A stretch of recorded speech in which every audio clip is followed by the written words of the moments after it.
वाहिगुरू जी की फतेह। ਆਪਾਂ ਲੜੀ ਦੇ ਰੂਪ ਵਿੱਚ ਗੁਰੂ ਅਰਜਨ ਪਾਤਸ਼ਾਹ ਜੀ ਮਹਾਰਾਜ ਦੀ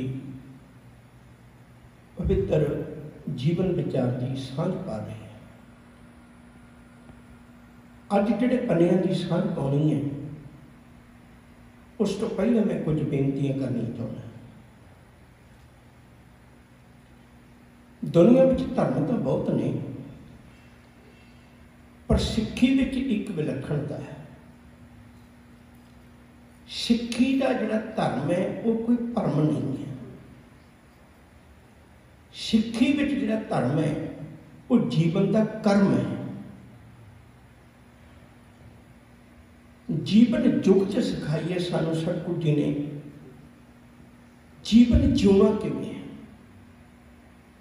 दुनिया च कोई भी मनुख ऐसा नहीं जन्मिया जिहदा जीवन समा पद्धरा होवे। जीवन च उतरा चढ़ा आने ये कुदरती निजम है, रब दा नेम।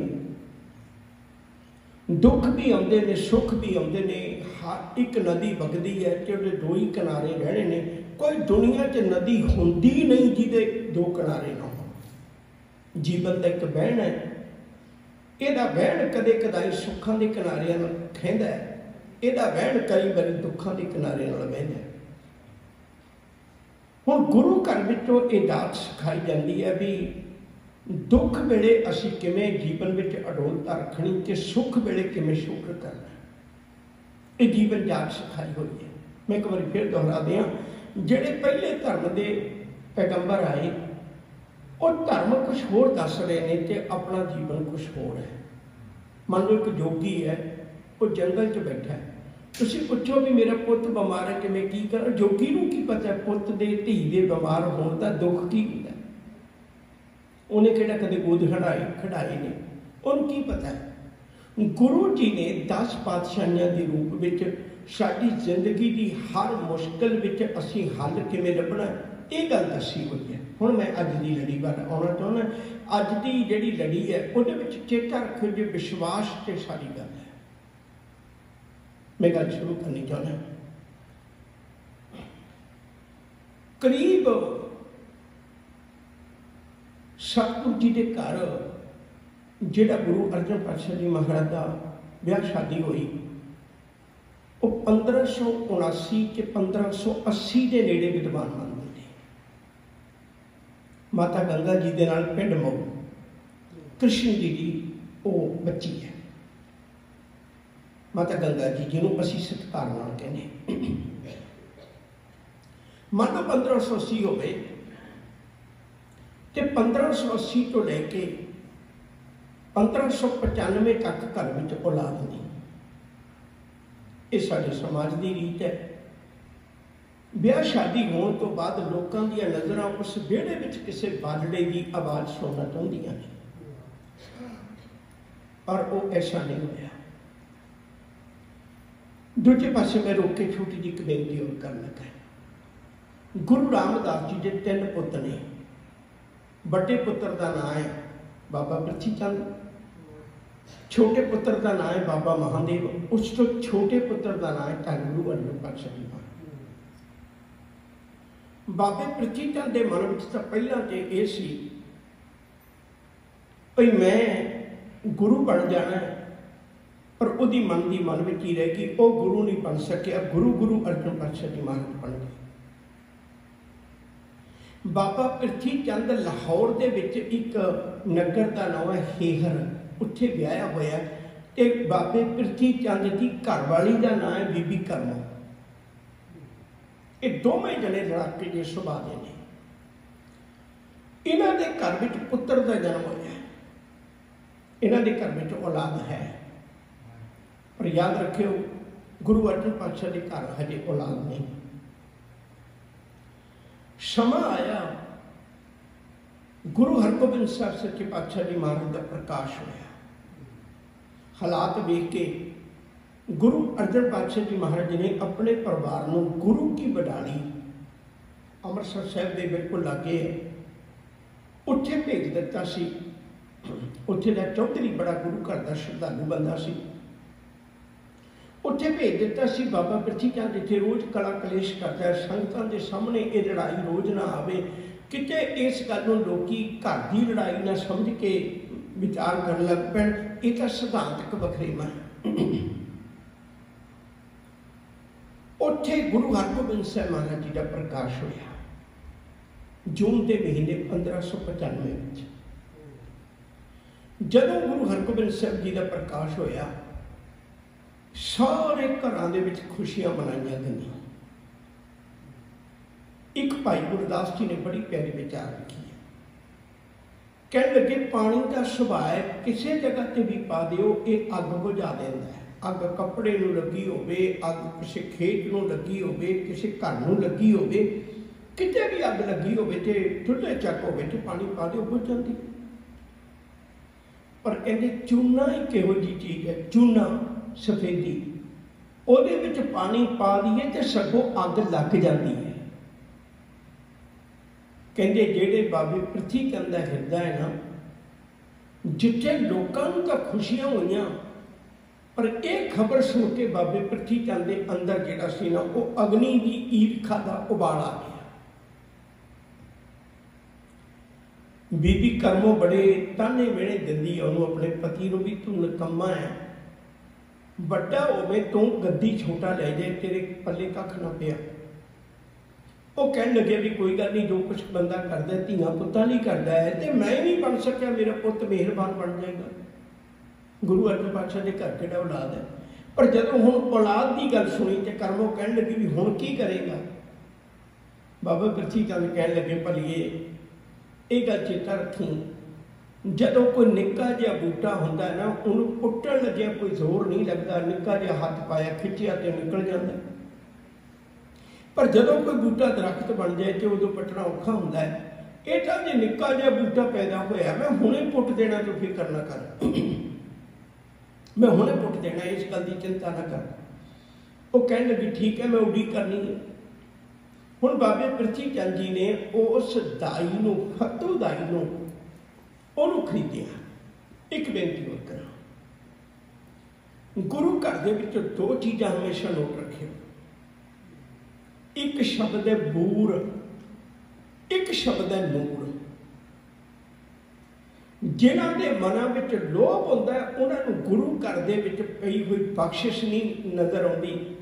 लब बनाहे मानसा जो पानी बूर, पर है कि बड़िया दरगाह गुरु की कुदरती नूर। गुरु की दरगाह विच तां रब्बी नूर वरतदा है, नूर वरसदा है, पर जिहड़े बिहूणे हुंदे ने, लग लोभ दे विच फसे हुए हुंदे ने, उन्हां नूं बूर ही दिसदा है, उन्हां नूं बस माया ही दिसदी है, पदार्थ ही दिसदे ने, उन्हां नूं गुरु नहीं दिसदा। हुण याद रखियो, वो माया के कारण बीबी फतो जिहड़ी है उन्हें अपना ईमान बेच दिता। बाबा पृथ्वी चंद कह लगे भी तू एक काम करना है, शायद मेरा ख्याल है मैं बार बार ये गल दोहराउना है क्योंकि बहुत कुछ हुण बदल गया। मेरी उम्र वालियां नूं पता होगा भाई उदों कई कई दिन दाइयां जिहड़ियां ने वो घर जाके बच्चा जम्मण वाली बीबी बच्ची ते उस बच्चे को हथी इशनान करवा के कई दिन उसकी मुट्ठी चापी करदियां रहिंदियां सन। और उस तो भी पिछले समय च चले जाइए तो एक दूजी बीबी एक दूजे बच्चे को कई बार दुध भी पिया दिया करती सी। उदों इन्ना नहीं सी वखरेवा हुंदा, जिहड़े परिवार इकट्ठे रहिंदे सन परिवारों में चाचे ताई भी, चाचियां ताइयां भी एक दूजे को दुध पिया करदियां सन। हुण इसे तरह का प्रबंध किया, फतो ताई नूं ये गल समझाई गई भी तू एक काम करना है, जिथों कुदरत ने अमृत वर्गा खजाना बच्चे वास्ते बख्शिया हुंदा है ते तू अपने सीने नूं जहर ला के उस बच्चे नूं जहर पिला देनी है। उन्हें 2 बारी दुध दिया 2 घुट्टा पीतियां, जहर मिलिया होया तो उन्हें मर जाना। उन्होंने नहीं पता लगे इस गल का। जदों फतो दाई ने अपने सीने नूं जहर ला के चले गई तो गुरु हरगोबिंद साहब जी ने चुक के नुआ के धोआ के दुध पिलाउण लगी तो उन्हें दुध ना पीता, दुध ना पीता। ਤੇ ਇਹਨੇ ਦੇ ਵਿੱਚ ਅਚਾਨਕ ਉਹ ਜਿਹੜੀ ਜ਼ਹਿਰ ਸੀ ਉਹਦਾ ਰਿਐਕਸ਼ਨ ਹੋ ਗਿਆ। ਬੀਬੀ ਫਤੋਦਾਈ ਦੇ ਉੱਤੇ ਰਿਐਕਸ਼ਨ ਹੋ ਗਿਆ, ਕਿਉਂਕਿ ਜ਼ਹਿਰ ਤਾਂ ਉਹਦੇ ਸਰੀਰ ਨੂੰ ਲੱਗੀ ਹੋਈ ਸੀ। ਉਹਦੇ ਉੱਤੇ ਰਿਐਕਸ਼ਨ ਹੋ ਗਿਆ, ਉਹਦੇ ਉੱਤੇ ਹੀ ਉਲਟਾ ਅਸਰ ਹੋ ਗਿਆ। ਉਲਟਾ ਅਸਰ ਹੋਇਆ ਕਿ ਤੜਫਦੀ ਹੋਈ ਮਰ ਗਈ। ਜਾਂਦੀ ਹੋਈ ਗੱਲ ਦੱਸ ਗਈ, ਕਹਿਣ ਲੱਗੀ ਮੌਤ ਤਾਂ ਮੈਂ ਕਿਸੇ ਦੀ ਖਰੀਦਣ ਆਈ ਸਾਂ, ਪਰ ਆਪਣੀ ਉਹ ਖਰੀਦ ਕੇ ਤੁਰ ਚੱਲੀ ਹੈ।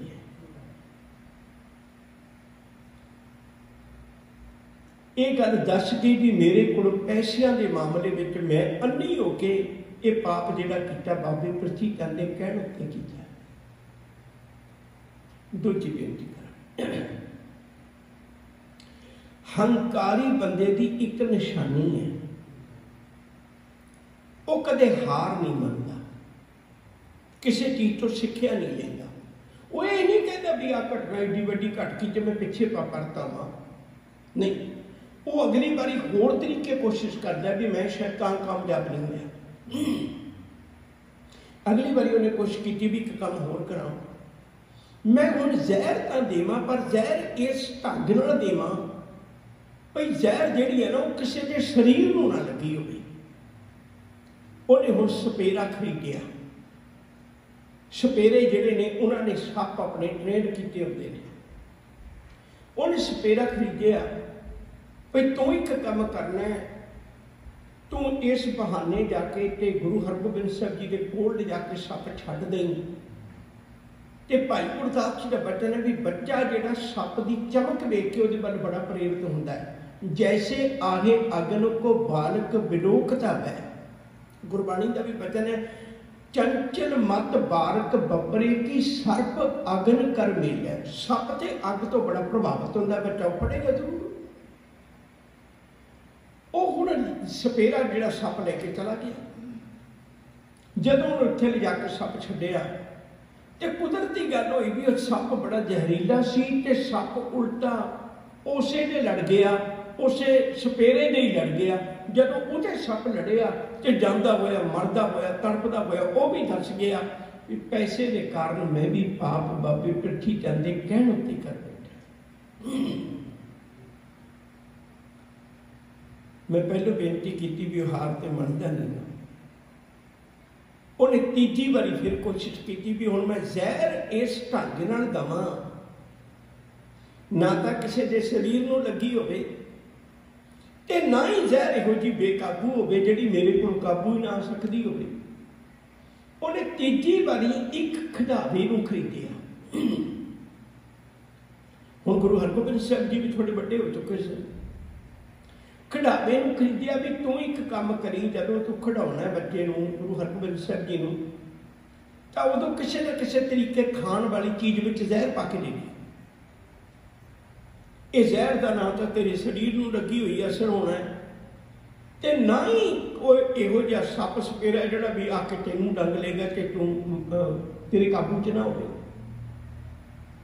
ਹੁਣ ਪੱਕਾ ਭਰੋਸਾ ਵੀ ਐਤਕੀ ਵਾਰੀ ਮੇਰੀ ਸਕੀਮ ਜਿਹੜੀ ਉਹ ਪੂਰੀ ਲਾਗੂ ਹੋ ਜਾਣੀ।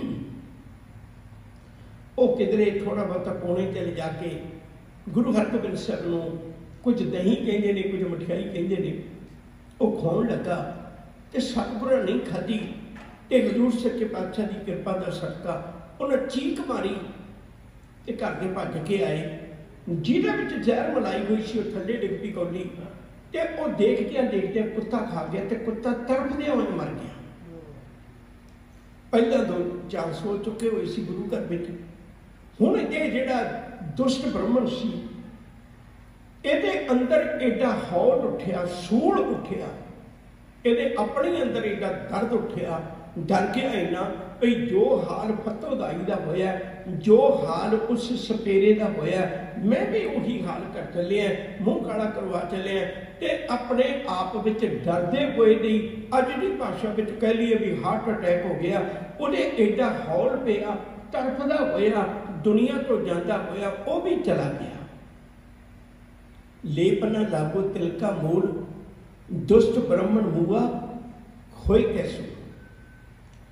ਹੁਣ ਉਹ ਵੀ ਦੁਨੀਆ ਤੋਂ ਚਲਾ ਗਿਆ। ਗੁਰੂ ਹਰਗੋਬਿੰਦ ਸਾਹਿਬ ਸੱਚੇ ਪਾਤਸ਼ਾਹ ਬਿਲਕੁਲ ਅਡੋਲ ਨੇ। ਮੈਂ ਅਗਲੀ ਲੜੀ ਬਾਅਦ ਵਿੱਚ ਸਾਂਝੀ ਕਰਨਾ, ਪਹਿਲੋਂ ਕੁਝ ਬੇਨਤੀ। मेरा ख्याल है भी साडी नित दी जिंदगी का एक अंग है। बच्चों नूं माँ बाप बहुत प्यार करते हैं। कोई मेरे बच्चे नूं निक्की जी गल कह दे, मैं सालां बद्धी बैर पा लेना उहदे नाल। धन गुरु अर्जन पातशाह का फिरदा कितना रब ते विश्वास होएगा। आ विश्वास पैदा करने की लोड़ है। धर्म की दुनिया में सब तो वड्डी जिहड़ी दौलत है भरोसे की होंदी है। जां कह रहा है विश्वास प्रभ आया, तत् ज्ञान तिस मन प्रगटाया। उहदे हिरदे में असल में ज्ञान पैदा होना है जिन्हों विश्वास आ गया। सतगुर की प्रतीत ना आईया, शब्द ना लागो भाओ, उसनूं सुख ने उपजे भावें 100 गेड़ा आवो जाओ। याद रखियो, एक दिन भी गुरु अर्जन पातशाह जी, एक दिन भी माता गंगा अपने जेठ ते जठानी नूं उलामा लेके नहीं गए भी तुसीं रोज जहर दई जांदे हो, भी तो तेरे ही पुत है, तू ताया लगना है। बाबा पृथ्वी चंद ताया लगना है, बीबी करमो ताई लगनी है। और बाबे पृथ्वी चंद का जिहड़ा पुत्र है बाबा मेहरबान, उन्होंने गुरु अर्जन पातशाह जी अंतां दा प्यार करते हैं, उन्होंने अंतां दा प्यार करते हैं। पर वह उहदे पुत्र नाल की कर रहे हैं? किसी नाल कोई उलामा नहीं,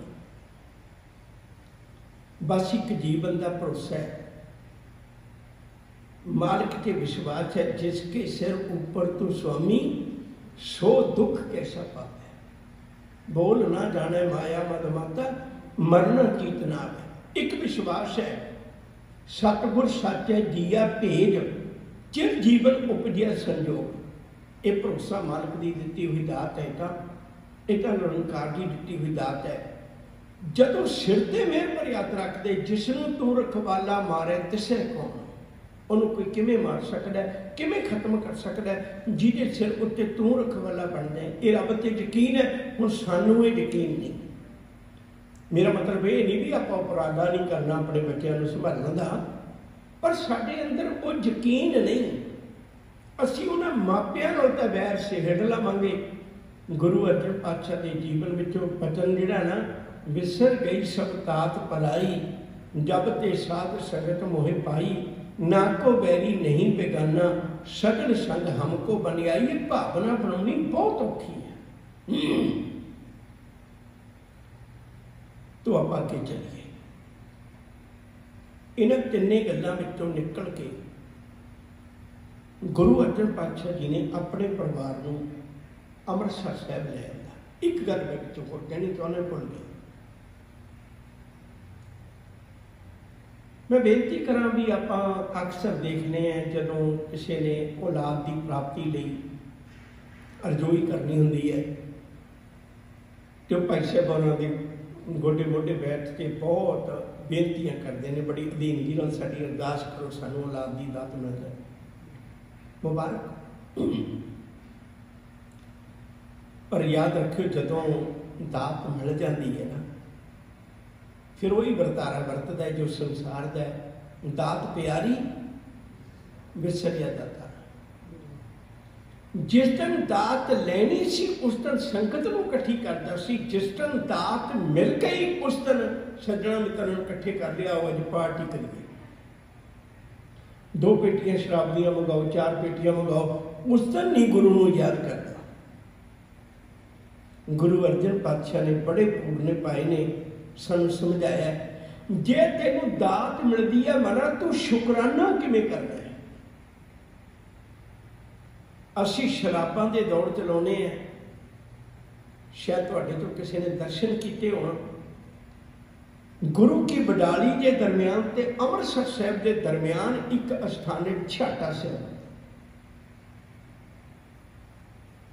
उत्थे हजूर सच्चे पातशाह जी महाराज ने इको बारी खूह के उत्ते 6 टिंडा माला चलण वाला खूह लगवाया सी। छाटा उन्होंने तां कहने, 6 हट इको बारी चलते हैं।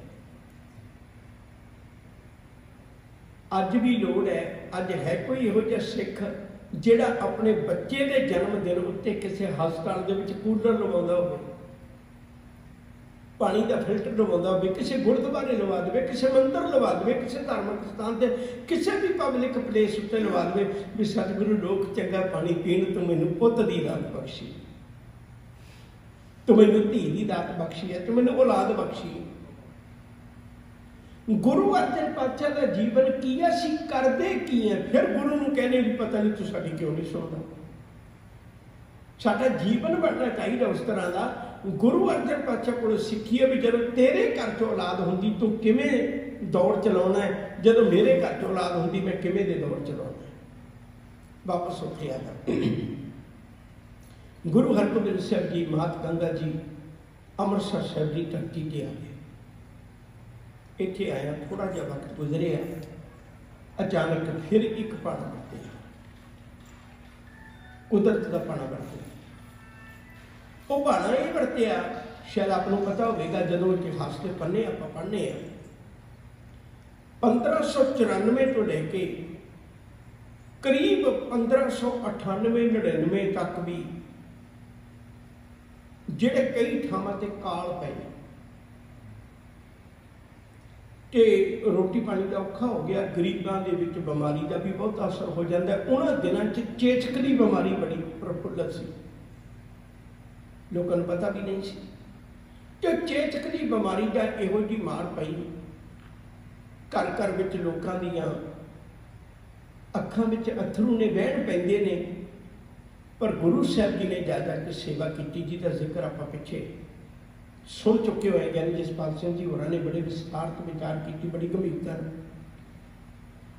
ਮੈਂ ਬੇਨਤੀ ਕਰ ਰਿਹਾ ਸਾਂ, ਇਸੇ ਹਾਲਾਤਾਂ ਵਿੱਚ ਗੁਰੂ ਹਰਗੋਬਿੰਦ ਸਾਹਿਬ ਸੱਚੇ ਪਾਤਸ਼ਾਹ ਦੇ ਉੱਤੇ ਵੀ ਚੇਚਕ ਦਾ ਅਸਰ ਹੋਇਆ। ਜਿਹੜੀ ਵਿਪਰਵਾਦੀ ਸੋਚ ਹੈ, ਇਹ ਹਮੇਸ਼ਾ ਕੋਈ ਨਾ ਕੋਈ ਦਰਵਾਜ਼ਾ ਖਿੜਕੀ ਲੱਭਦੀ ਰਹੀ ਹੈ ਵੀ ਕਿਸ ਤਰੀਕੇ ਮੈਂ ਗੁਰੂ ਘਰ ਵਿੱਚ ਜਾਵਾਂ। ਮੈਂ ਕਨੇਕਾ ਜਿਹਾ ਦਰਸ਼ਾਂਤ ਦੇਣ ਲੱਗਾ, ਇਹਨੂੰ ਕੱਢਣ ਲੱਗਿਆ ਵੀ ਗੁਰੂ ਨੇ ਬੜਾ ਸਹਿਜ ਰੱਖਿਆ, ਕੱਢਣ ਲੱਗਿਆ ਵੀ ਗੁਰੂ ਨੇ ਬੜਾ ਸਹਿਜ ਰੱਖਿਆ ਵਿਪਰ ਨੂੰ ਕੱਢਣ ਵਾਸਤੇ। ਤੁਸੀਂ ਕਦੇ ਵਿਚਾਰ ਕੇ ਦੇਖੋ, ਗੁਰੂ ਨਾਨਕ ਸਾਹਿਬ ਸੱਚੇ ਪਾਤਸ਼ਾਹ ਜੀ ਮਹਾਰਾਜ ਨੇ ਸਭ ਤੋਂ ਪਹਿਲੇ ਇਹਨੂੰ ਕੱਢੇ ਆਪਣੇ ਘਰੋਂ ਵੀ ਮੈਂ ਤੇਰੇ ਨਾਲ ਸਾਂਝ ਨਹੀਂ ਰੱਖਣਾ ਚਾਹੁੰਦਾ।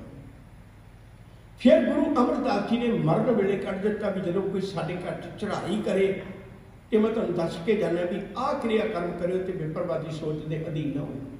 ਗੁਰੂ ਰਾਮਦਾਸ ਜੀ ਨੇ ਕਿਰਪਾ ਕਰ ਦਿੱਤੀ, ਜਦੋਂ ਵਿਆਹ ਸ਼ਾਦੀ ਕਰਵਾਉਣੀ ਹੈ ਤੇ ਉਦੋਂ ਵਿਆਹ ਸ਼ਾਦੀ ਕਿਵੇਂ ਕਰਵਾਉਣੀ ਹੈ, ਉਹ 4 ਲਾਵਾਂ ਦਾ ਪਾਠ ਦੇ ਕੇ ਤਾਂ ਵੀ ਹੁਣ ਇਹਦੇ ਕੋਲ ਪੱਤਰੀਆਂ ਵਾਟਣ ਦੀ ਲੋੜ ਨਹੀਂ।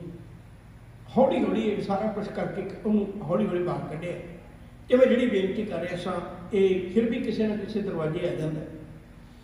ਇਹਦੇ ਭੇਜੇ ਹੋਏ ਬੰਦੇ ਕੁਝ ਇਹੋ ਜਿਹੇ ਜਿਹੜੇ ਬਹੁਤੀ ਤਰ੍ਹਾਂ ਗੁਰਮਤਿ ਨਹੀਂ ਜਾਣਦੇ ਜਾਂ ਚਲਾਕ ਲੋਕ ਨੇ, ਅੱਜ ਵੀ ਸਿੱਖੀ ਵਿੱਚ ਨੇ ਕਈ ਇਸ ਤਰ੍ਹਾਂ ਦੇ। ਉਹਨਾਂ ਨੇ ਆ ਕੇ ਗੁਰੂ ਅਰਜਨ ਪਾਤਸ਼ਾਹ ਜੀ ਨੂੰ ਭਰੀ ਸੰਗਤ ਵਿੱਚ ਬੇਨਤੀਆਂ ਕੀਤੀਆਂ ਵੀ ਸਤਿਗੁਰੂ ਤੁਸੀਂ ਕਿਰਪਾ ਕਰੋ, ਇਹ ਆਪਾਂ ਇਹ ਮਾਤਾ ਹੈ ਤੇ ਇਹਦਾ ਇਲਾਜ ਕਰਵਾਈਏ। ਇਵੇਂ ਤਾਂ ਬੜਾ ਵੱਡਾ ਨੁਕਸਾਨ ਹੋ ਸਕਦਾ। ਦੇਖੋ ਤੁਹਾਡੇ ਕੋਲ ਇੱਕ ਪੁੱਤ ਹੈ ਤੇ ਮੇਰੇ ਸਮੇਂ ਦੀ ਉਡੀਕ ਮਗਰੋਂ ਮਿਲਿਆ। ਮਾਂ ਬਾਪ ਤਾਂ ਬੜਾ ਕੁਝ ਕਰਦੇ ਨੇ ਆਪਣੀ ਔਲਾਦ ਵਾਸਤੇ, ਤੁਸੀਂ ਇਹ ਸਿਰਫ ਆਗਿਆ ਦੇਣੀ ਹੈ, ਸਮੱਗਰੀ ਦੇਣੀ ਹੈ, ਅਸੀਂ ਆਪੇ ਪੂਜਾ ਕਰ ਲਾਂਗੇ। ਇਹ ਪੂਜਾ ਕਰਨੀ ਪੈਂਦੀ ਹੈ ਮਾਤਾ ਹੈ। ਹਜ਼ੂਰ ਹੱਸ ਪਏ, ਕਹਿਣ ਲੱਗੇ ਕੋਈ ਗੱਲ ਨਹੀਂ, ਕੋਈ ਗੱਲ ਨਹੀਂ, ਜਿਹਨੂੰ ਪਿੱਛੇ ਬਚਾਇਆ ਉਹਨੂੰ ਰੱਬ ਅੱਗੇ ਵੀ ਬਚਾਏਗਾ। ਮੈਂ ਠੀਕ ਪਲ ਹੋ ਕੇ ਸਮਾਂ ਵੀ ਨੇੜੇ ਹੈ, ਫਿਰ ਮੈਂ ਤੁਹਾਡੇ ਨਾਲ ਗੱਲ ਸਾਂਝੀ ਕਰਨੀ ਚਾਹੁੰਦਾ। ਇਹਨੂੰ ਬੜੇ ਧਿਆਨ ਨਾਲ ਸੁਣਿਓ, ਮੈਂ ਤੁਹਾਨੂੰ ਬੇਨਤੀ ਕਰਦਾ।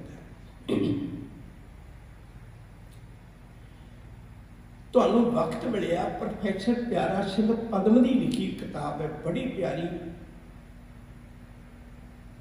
ਪੰਜਾਬੀ ਬੋਲੀ ਦਾ ਇਤਿਹਾਸ। ਉਹਦੇ ਵਿੱਚ ਇੱਕ ਜ਼ਿਕਰ ਕੀਤਾ ਵੀ ਜਦੋਂ ਮਨੁੱਖ ਪਹਿਲਾਂ ਬੋਲਦਾ ਲਿਖਦਾ ਬਾਅਦ ਵਿੱਚ ਹੈ। ਬੱਚਾ ਪਹਿਲਾਂ ਬੋਲਣਾ ਸਿੱਖ ਜਾਂਦਾ, ਲਿਖਦਾ ਬਾਅਦ ਵਿੱਚ ਹੈ। ਲਿਖਣ ਵਾਲੀ ਚੀਜ਼ ਨੂੰ ਲਿਪੀ ਕਿਹਾ ਜਾਂਦਾ, ਬੋਲਣ ਵਾਲੀ ਨੂੰ ਬੋਲੀ ਕਿਹਾ ਜਾਂਦਾ। ਪਹਿਲਾਂ ਬੋਲੀ ਆਈ, ਫਿਰ ਮਨੁੱਖ ਨੇ ਜਦੋਂ, ਹੁਣ ਤੁਸੀਂ ਤਾਂ ਮੇਰੇ ਕੋਲ ਬੈਠੇ ਹੋ, ਮੈਂ ਤੁਹਾਨੂੰ ਸੁਣਾ ਸਕਣਾ, ਪਰ ਜਿਹੜੇ ਦੂਰ ਪਾਰ ਬੈਠੇ ਨੇ ਉਹਨਾਂ ਨੂੰ ਮੈਂ ਕਿਵੇਂ ਸੁਣਾਵਾਂ। ਉਦੋਂ ਸੁਨੇਹਾ ਦੇਣ ਵਾਸਤੇ ਸਭ ਤੋਂ ਜਿਹੜੀ ਪਹਿਲੀ ਲਿਪੀ ਬਣੀ ਸੀ ਉਹ ਧਾਗਿਆਂ ਦੀ ਬਣੀ ਸੀ। ਯਾਦ ਰੱਖੋ ਜੀ, ਜੇ ਘਰ 'ਚ ਕੋਈ ਚੜ੍ਹਾਈ ਕਰ ਗਿਆ ਤਾਂ ਚਿੱਟਾ ਧਾਗਾ, ਉਹਦੇ ਵਿੱਚੋਂ 3-4 ਗੰਢਾਂ ਲੈ ਕੇ ਜੋੜ ਦੇਣਾ ਵੀ ਆਹ ਜਿਹੜਾ कोई बजुर्ग चढ़ाई कर गया, इन्हें इन्नी उम्र हटा ली सी, जिंदगी के इन्ने पड़ा पार करते सी, वो धागे तो लोग अंदाजा लाते सी। जे किसी की ब्याह शादी है तो लाल रंग का धागा ते वो गंढा दे के भेजना, जे 2 गंढा है तो लड़की का ब्याह है, जे 1 गंढ है उन्होंने दिती हुई तो लड़के का ब्याह है। वो सारा कुछ जिहड़ा वो धागियां दे राही चलता सी। प्रोफैसर प्यारा सिंह पंत की लिखी किताब है, वो जिक्र है। हुण समा आया, लोगों ने एक कहावत बना लिया भी ये गल लड़ बन लई, ये गल घुट के बंद है, ये गल गंढ बंद है।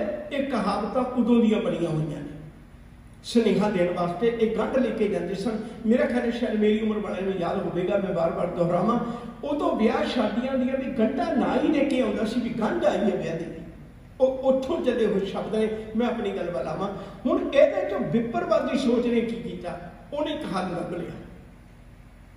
उहदे विचों की हल सी, पुराने समय च अज वांगू घड़ी घड़ी बच्चों चैक नहीं सी लोग करवाते, 6 महीने हो गए चैक करवा लो, 9 महीने हो गए चैक करवा लो, उदों कित्थे नहीं फुरसत हुंदी सी, ना हस्पताल हुंदे सी। उदों की करते सी लोग भी बच्चे के लक नाल धागा बन देंदे सी भी जे तां धागा टाइट हो गया इसदा मतलब बच्चा तंदुरुस्त है, 3 महीने बाद धागा टाइट हो गया तो इसदा मतलब बच्चा तंदुरुस्त है। जे वो धागा ढिला हो गया तो बच्चा कमजोर हो रहा है, उन्होंने तलागी कहते सन। ते वो जिहड़ा हुण धागा बनने का अर्थ बना लिया भी धागा बन दिओ तो बच्चा देर उठता मिल जाएगी, बच्चे की देर उठता धागे नाल कोई संबंध नहीं। मैं एडी पिछों तां सुनाई है, इत्थों ही विपरवादी सोच ने धागे ले ले जिहड़े अज भी साडे बाबे बनी जाते हैं। लोग इस गल समझण दी, हुण गुरु अर्जन पातशाह वो कह रहे हैं भी तुसीं साडे कोल बैठ के पूजा करो। हजूर सच्चे पातशाह ने आख्या नहीं, मैनूं रब ते भरोसा, मैनूं परमेश्वर ते भरोसा। जिन्हां समयां च किड्डा विग्यानक धर्म है, जिन्हां समयां च लोग माता कह के पूजते सन, गुरु ने उन्हां समयां च इहदा नाम बीमारी रखिया सी। साहब ने आख्या शीतला ते राख्या बिहारी, शीतला ते राख्या बिहारी, बिहारी का मतलब किया भाव सुंदर परमेश्वर, पार ब्रह्म प्रभ कृपादार परमेश्वर ने निरंकार वाहिगुरू जी ने कृपा कर दी ते इहनूं रख लिया। ओदी जोर ला के थक गए। गुरु अर्जन पातशाह का भरोसा ही इन्ना सी, अज की समुची विचार विचों सानूं ये भरोसा लेना चाहिए, सानूं यकीन करना चाहिए। अज भी बेअंत लोग ने जिहड़े किसी न किसी मानसिक रोगी नूं वो किसी न किसी ले जाके वो कदे अग दे विच पाउंदे ने, कदे किसी कोल चिमटे खुआउंदे ने। अज लोड़ इस गल दी विग्यानक ढंग नाल आपां उहनां दा इलाज करवाइए। गुरु अर्जन पातशाह ने सानूं सुनेहा दित्ता। इस तो अगली लड़ी आप कल रोज़ विचारने की कोशिश करेंगे। समय ने अपना बंद मुका लिया कि आप इत्थे समाप्ति करने। मेरे तो बाद में बहुत विद्वान पुरुष ने, छोटी उम्र च बड़ा नाम ना कमाया उन्होंने, वो तुहाडे नाल साझ पाउंदे ने। घर जो ज्ञानी जी तुहानूं जाणू करवाउणगे मेरे तो वधिया शब्दां विच। आओ सरवण करो जी, प्यार नाल आखो।